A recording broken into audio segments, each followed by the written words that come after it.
tenemos tiempo de desarrollar algún punto en El juez particular. Grosso modo, ¿qué pasa a partir de que llega ya con el juez del oral? Pues es algo importantísimo, porque el juez vive el proceso y de primera mano se entera qué es lo que sucedió. Y ya con esa hojita, oye a los testigos. Con esa hojita, Joana, convoca una primera audiencia. Convoca a la audiencia de juicio oral, que ya dijimos que debe ser pública, concentrada y que opere en los principios de inmediación, continuidad, etcétera, etcétera. O sea, con otras palabras, pero digamos que el juez del oral le dice, a ver, imputado B para tal día, notifica víctima previamente a las partes para que comparezcan junto con sus ya testigos. Tengo este asunto. Exacto.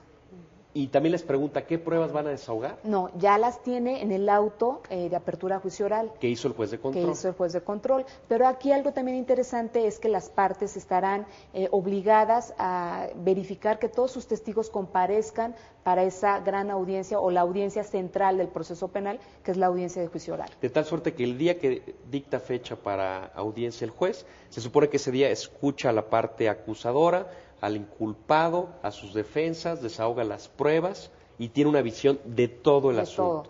De tal suerte que eventualmente ese día podría estar dictando sentencia. Generalmente, de hecho, para todos aquellos casos que no son muy complejos y el número de probanzas a desahogar en el desarrollo de la audiencia son pocas, termina el juez dictando un fallo y se pronuncia si es inocente o es culpable. Y en un término de 5 días, entonces sí, cumple con el requisito de dictar sentencia, con todas las formalidades que esto implica, y es también una audiencia pública en donde el imputado sabrá por qué y el número, la cantidad de años que se le van a imponer la penalidad. Bueno, de hecho la reforma constitucional, Olga, dice en el texto de nuestra Carta Magna que las sentencias deberán ser en audiencia pública y explicando a las partes su contenido. Ya estaba, pero mira, no se llevaba a cabo. Y no se llevaba a cabo, ¿por qué? Por el cúmulo de asuntos que tenían que revisar los jueces. Si no despenalizamos conductas, si no destipificamos delitos, si no, no vamos a poder seguir con el principio de inmediatez que dicta un sistema acusatorio. Que es que el juez esté presente, que es propio de un siempre. Sistema acusatorio, que el juez esté presente en absolutamente todas las audiencias. Ahora, a tu juicio hay elementos para suponer que en el mediano plazo, Olga, implementando paulatinamente la reforma, porque es un gran esfuerzo, lo hemos platicado en este programa, de infraestructura, de capacitación, de creación de nuevos servidores públicos o plazas para esos servidores públicos.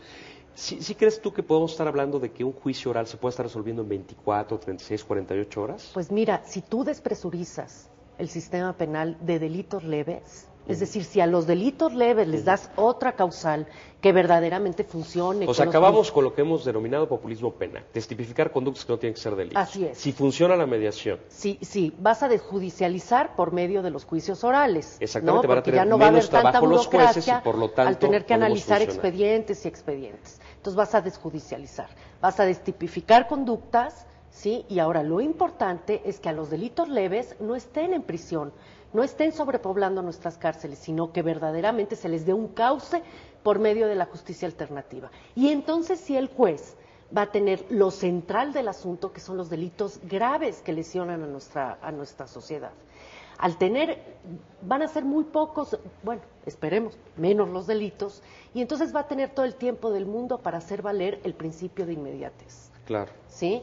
Pero solo si funciona la justicia alternativa, que ya en diferentes estados nos verdaderamente ha funcionado. Tenemos el ejemplo de Chihuahua, el ejemplo de Nuevo León, el ejemplo de Oaxaca, donde casi el 60% de los delitos se resuelven por Pero medio eso es de la lo que justicia pretendemos, ¿no? alternativa. Ahora, la justicia alternativa no quiere decir impunidad.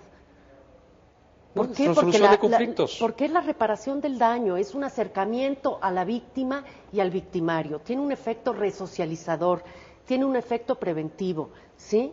Y por el otro lado, dejar verdaderamente los casos graves a la profesionalización del Ministerio Público, de las policías, a la investigación, a cuestiones que son importantes y vitales. Es para bueno saber que tenemos elementos penal, para pensar, ¿no? que esto puede funcionar. Y yo quisiera ahorita preguntarte, Joana, algo que mencionabas, que eventualmente yo he oído de la gente que litiga. Por ejemplo, decías, las partes, inculpado, acusador, tienen que presentar a sus testigos. Yo he oído mucho renegar a abogados litigantes que luego, eventualmente, los procesos se suelen alargar muchísimo tiempo actualmente porque alguno de los dos presenta testigos con la intención de nunca presentarlos, es decir, lisa y llanamente para alargar el proceso. Lo que en el argot judicial se conoce como chicanas, ¿no? Es decir, mecanismos establecidos únicamente para alargar un proceso. ¿Cómo vamos a evitar aquí esto? Aquí, precisamente, la obligación de hacer que nuestros testigos comparezcan a juicio ahora va a ser de las partes. Ya no es una obligación que va a recaer sobre el Poder Judicial, si bien es cierto tendrá que girar los citatorios, pero mi obligación es de Ministerio Público y Defensa de verificar que estén ahí ese día para vertir sus declaraciones. Bueno, ahora, también hay incentivos, esto es, en el caso, por ejemplo, de Chihuahua, se le paga al testigo que viene de fuera unos viáticos, si se tiene que alojar en un hotel, también está incentivando a la población, a la ciudadanía que comparezca. ¿Acuerdas qué es lo que te iba a decir? Porque luego el problema es que a lo mejor yo como abogado no puedo llevar al testigo, claro, o le da miedo, o tiene que viajar, o una serie de cuestiones, que es un tema que a lo mejor valdrá analizar. Como se nos está yendo el tiempo, yo te pediría primero a ti, Olga, una conclusión general de este ABC de los juicios orales en esta parte de la reforma. Bueno, yo te podría decir que hemos dado un paso importantísimo en nuestra justicia, en la implementación de los juicios orales, que verdaderamente vamos a tener un sistema acusatorio, ¿sí? Que dejamos el sistema inquisitorio en el que estábamos antes, los juicios van a ser transparentes, los juicios van a ser al público, vamos a acabar con muchos cotos de corrupción que se estaban dando, con chicanas, etcétera, de manejos mal.